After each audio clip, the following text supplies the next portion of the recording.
Well, I'm delighted to say that joining me on this new series of the Godcast is Byrne, MP. Ian is a member of the Labour Party, British MP. He's been in Parliament since 2019, and in 2015, Ian co-founded Fans Supporting Food Banks, which is a subject close to my heart. So we'll talk about that as well. Ian, welcome to the Godcast. How are you doing? I'm okay, Alex. An absolute pleasure to be on here. Didn't expect an invitation from such an esteemed podcast like yourself, but yeah, I'm delighted to be here.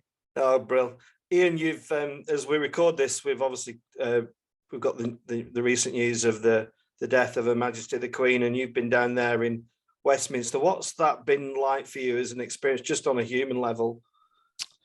Yeah, it was quite somber yesterday, but I think it was a part of history. Being a part of that and seeing what happened yesterday in Westminster Hall, seeing how it all works. So it was quite a moment in time, really, to actually to be a part of that, and I suppose quite lucky to be there yesterday and see it all play out. Yeah, I guess something that the public doesn't see too much in is the kind of the human side of politicians, and you know, I've seen politicians of both parties and different political ideologies get together at this time. Have you noticed that yourself? Can you just share a bit of the humanity that we perhaps don't see on the telly? Yeah, I think that's something like this, which is it goes to the heart of the nation, pulls people together, and I think this is a moment in time now where on Monday is going to be a hugely significant moment for the country, and I think everybody's been extremely respectful in being what they need to be, which is respectful, because at the moment we've got a very divided nation at the moment, and we'll probably talk about where we are as a country with the inequality and the injustice that we're seeing right across every community. So I think this is a big moment for the country, and then obviously once the burial of the Queen on Monday, and then I'm sure these big questions will be starting again, where people need to be asked questions and find solutions really quickly. Yeah, and Liverpool being a home which has got huge connections to in recent years of the Christian faith, but now a widely diverse and multicultural city. What's your anticipation of what will happen back home in the next few days and weeks, Ian? With regards, so I guess there's quite a lot of civic things that you need to see to and attend to, is there? Yeah. There's a memorial mass tonight, and there's other things going on. Yeah, but I think like everywhere else, I think people are extremely respectful of the Queen, and then I think there's questions which people will be legitimately asking about, the direction of the country moving forward, and I think they're really important questions which need to be raised, and we need to be tackling them in a sensible manner, and making sure that everybody's opinions taken on board, and we shape what's going to be an extremely difficult period for this country moving forward. It was already extremely difficult, and then obviously with the loss of the Queen, it just makes it just adds another element to it. Yeah, and talk of difficult times, Ian. I guess it's been a really difficult time for you as a member of Parliament with recent events in Liverpool and what's happened there with the tragic death of Olivia and other people. How do you cope with that on a personal level, first of all?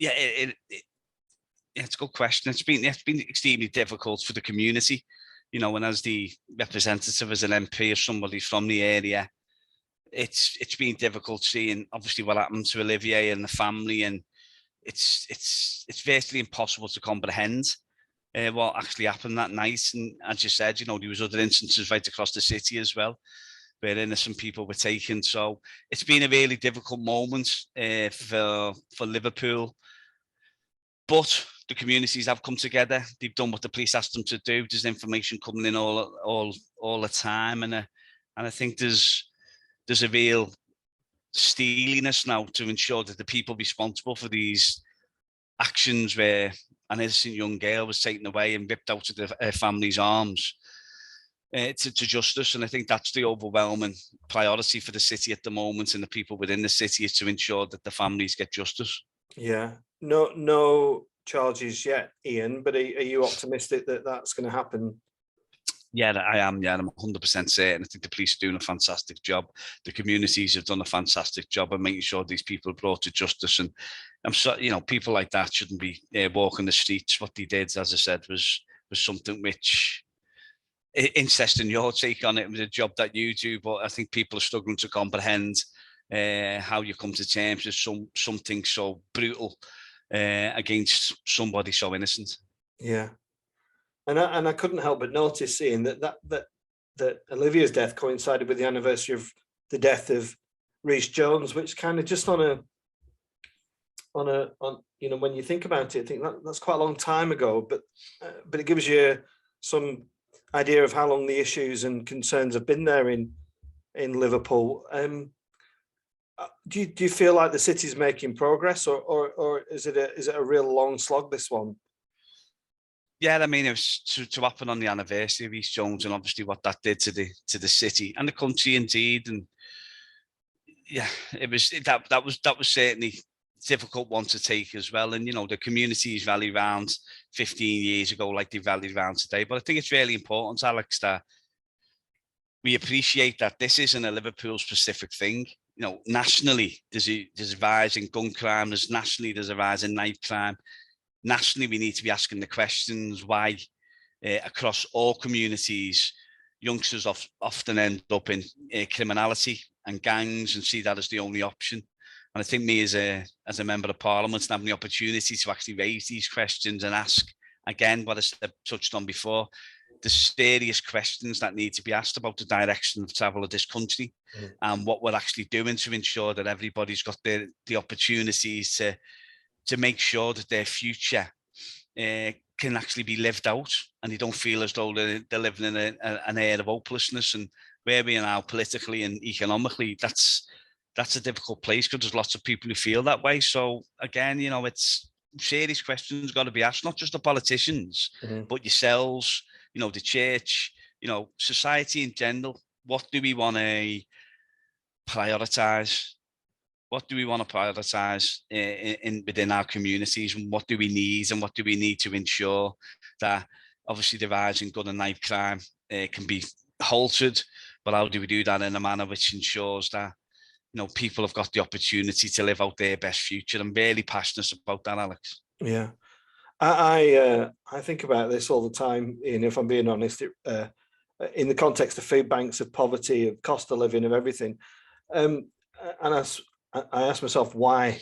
Do you wrestle with kind of the root cause of it all, Ian? And have you got any kind of theories about, what is the fundamental issue behind acts of gang violence and criminality on such a horrific level? It's certainly far above my pay grade, the social and economic analysis. But speaking to many people since what happened to Olivier, and you look at, there's many reasons, and there won't be one size fits all, will there? But if we look at what austerity's actually done since 2010, which has absolutely decimated the ability of local councils to put services on. I mean, Liverpool's lost 68% of its funding. I think we've lost over, I think nationally, 80% reduction in youth workers. These sorts of avenues where myself as a child, when we were growing up, we were kept on the state and that a lot of the times by, people in youth centres, youth workers, people that had lived there, knew the area, knew what was actually happening, what barriers were getting put in front of you, what could actually happen if you took the wrong turn in life. And there's just not that there now. We don't see enough of that early intervention.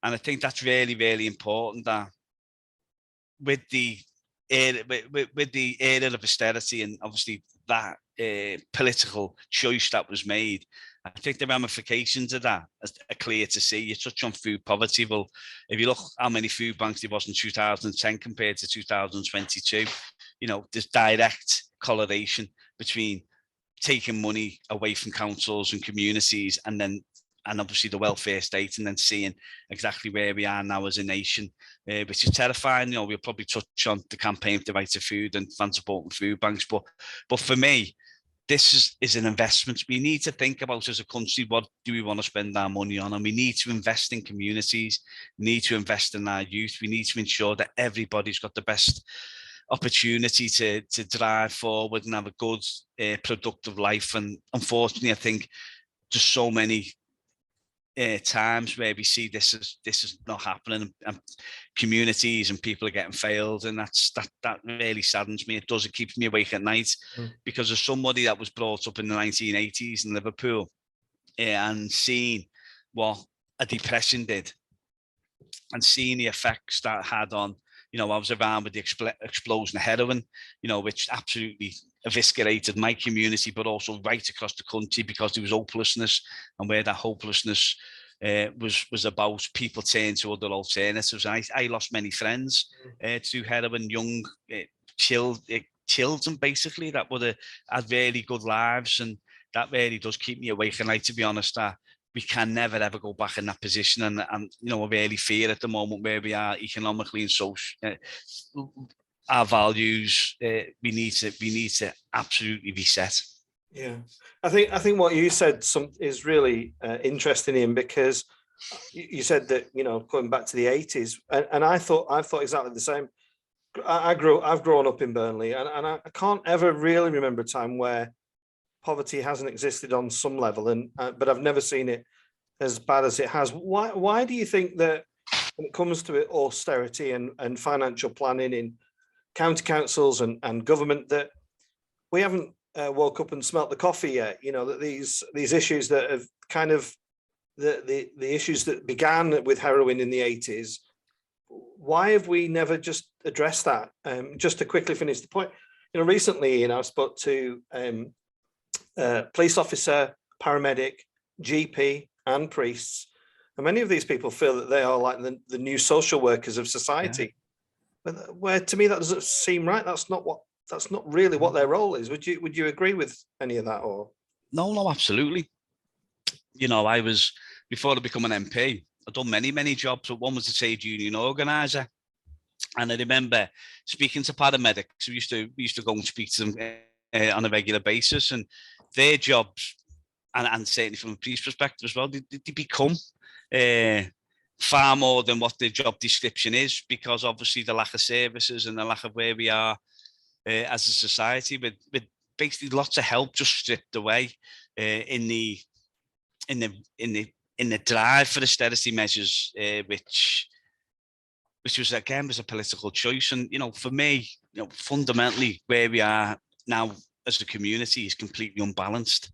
You know, there's injustice everywhere, there's inequality everywhere. Yeah, I grew up on a council estate in West Derby. You know, we had poverty, but I think what happened in the 80s with the industrialisation, then obviously the destruction of the trade union movement to a degree, that's coming back now. But the influence on wages, conditions, I think what's a really important point to make, Alex, is we run food pantries, and we'll touch on that across Liverpool.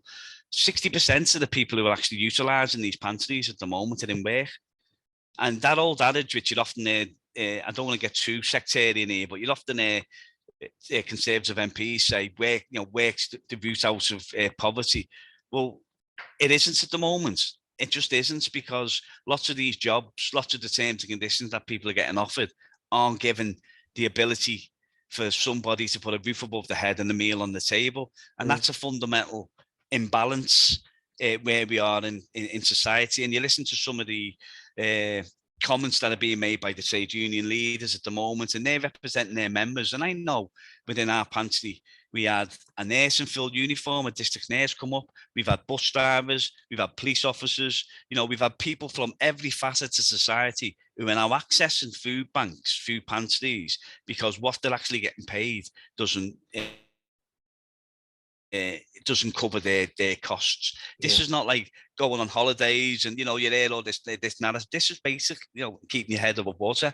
So I think where we are now in the society means that we need to think really long and hard about the inequality that we face, the inequality where we are and how unfair that is, and how it's going to really, really damage the basic tenets of our society. Because I see it day in, day out.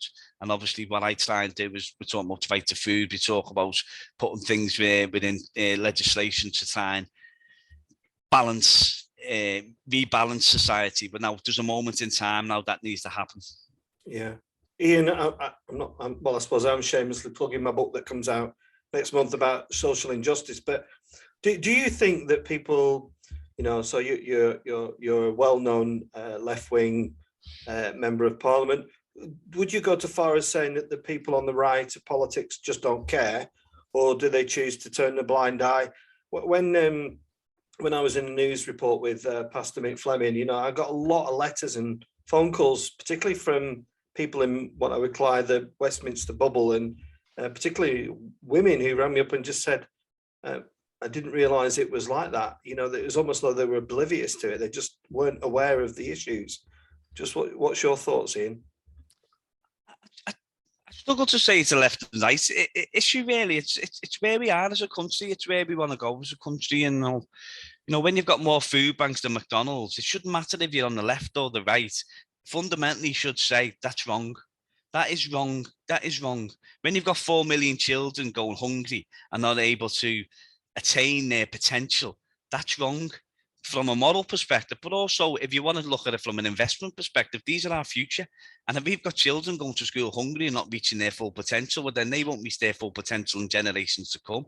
So if you want to look at it from another ideology, and I say this on many occasions when I speak to Tory MPs about the right to food, I say, if you want to flip it in a different way, you do that, what you're comfortable with. But for me, no, it's where we are morally as a country. When you've got the stats, what I'm outlining there, 1 in 3 of my great city are in food poverty now. That's wrong. That's not a left or right issue, Alex. That's wrong. And there's got to be, a rebalancing. Obviously, I've got my views on our rebalance society as a socialist. That might come into conflict with other views where they may feel as though this is how you rebalance society. But I think we've all got to agree at the moment, something's broken. Something's fundamentally broken in society. And how do we fix that? And I'd sit down with anybody in a room and discuss that. And I'm quite happy and comfortable in my own skin to make them arguments. Many a time I've gone in to see government ministers about the right to food, and I've sat down and I've said to them, I'm not here on a sectarian mission. I'm not here, with that sort of red versus blue. I'm here as a humanitarian, and I'm telling you what's happening in my communities and communities across this country. I'm asking you to act. You've got the leads of power. You're in government at the moment, so I'll work alongside you. If you want to implement the right to food, I'll do that all day long with you. But this, for me, isn't a left or right issue. It's where we are as a country to begin with. Where are we? Well, it's unjust. There's too much inequality. And then, obviously, the answers, that's where you start having the debates and arguments. But first of all, you've got to fundamentally accept the fact that that's how it is. Yeah. And taking that argument to the nation, Ian, is, I try and be non-political on the Godcast, but I think it does pose a challenge for the Labour Party, doesn't it? Because they almost went there with Corbyn, and it was rejected. I spoke to John McDonnell on the Godcast about this, and his take on the fallout of that was that it was all a bit of a disaster in the end. But it's kind of, do you take the argument to them on a full kind of Marxist ideology, or do you take them onto an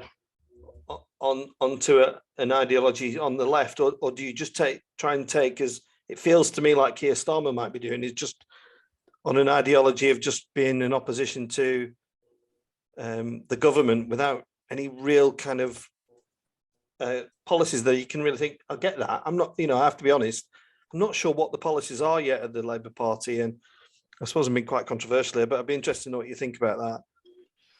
Well, I think for me, if you get into government, then we've got to utilise that power, haven't we? And we've got to change people's lives. That's the whole point, surely, of being in government. It's not to maintain the status quo, and the status quo quite clearly is not working. So we've got to look at solutions of how we make lives better. And I touch on it. 1 in 3 in my city are in food poverty. That can't remain. And that will be reflected right across the country. Where you are in Byrne, it'll be devastating with regards to what's happening and will happen with the price rises, the energy, food price rises. It'll be devastation. So for me as a politician in my role, I wanted to put forward ideas which I feel transform society. So we look at universal free school meals. That's something which is part of my Right to Food campaign. It's something which I absolutely passionate believe in. You know, we look at other countries that have got universal free school meals where the children sit down and break bread, like Portugal. So they sit down socially, all the same, no stigma. Everybody gets a free school meal. They know that they're going to be fed and watered so they can attain the maximise their education and their potential. That's something for me which is transformational. And I've made that point to the front bench. And I think I'll keep making that point to the front bench, you know, when we eventually draw up the manifesto, that we need things which are absolutely game changing. And for me, that's game changing. You know, we can talk about obviously public ownership of energy, public ownership of water, you know, them questions are getting asked now. And they're extremely popular with voters from right across the political spectrum, and they're going to get more and more popular as people see sewage pumped into the seas, the poisoning of our waters, energy prices rising at a rate which is, you know, which are going to drive millions into poverty. So there's lots and lots of questions at the moment politically, but I think if we seize the moment, we've got an opportunity to transform the future of this country, and that's what I'm in this game to do. I'm not in this game to sit on a fence and just, you know, toddle along in Westminster and be thankful that I'm an MP. What's the point? All right, then, Ian, I'm going to challenge on this one because you said earlier, you know, you were a humanitarian, and I've got no doubt that you are, but you touched on some of the national things, but you're in Liverpool, I'm in Burnley, and I see every day, Ian, parts of my parish that are where drug dealing, alcohol abuse, domestic violence, gambling is completely normalized. You know, I see families where it's not just a one person in the family, it's the family, and it's a family from a generation of previous people that have had the same problems. I haven't yet come up with an answer to that, a solution to that question about how we solve that, but I think what you talked about there about free school meals is completely revolutionary, but we need that revolution within our communities, don't we, with our citizens that have seemed to have lost. You know, I worry it's not just a poverty of wealth, it's a poverty of aspiration, of poverty of well-being and role models. And I'm really passionate about that, Ian, and you with a little bit more expertise in politics than myself. I'm just wondering if you'd share a thought or two on that as well. I think that's a very good question. And, you know, it comes down to hope for me. You know, you got to be painting a vision, haven't you, where everybody in society's got an opportunity. Everybody can do something good. You know, we can touch on many different things, Alex. You know, maybe a universal basic income would give somebody the potential to do something which they wouldn't be able to do normally, and can do something in society which is transformational in their own way. I work with many, many different people who do small things which then become massive and then transform societies, volunteers. You know, I think, again, it goes back to my basic tenet, what I said before, you know, what do we want from society? What do we want to see? What communities do we want to live in? How do we want to, you know, benefit? Use your position to benefit whatever your position is to benefit society. You know, when I was a cab driver, I used to love taking people from across the world around Liverpool, you know, showing them the places, talking about what it means to be a Liverpudlian, pushing that sort of, you know, elements of what we're about. You know, and that was just in a small way. You think you're making a little difference because you're obviously promoting the image of the. Is he here yet? Sorry.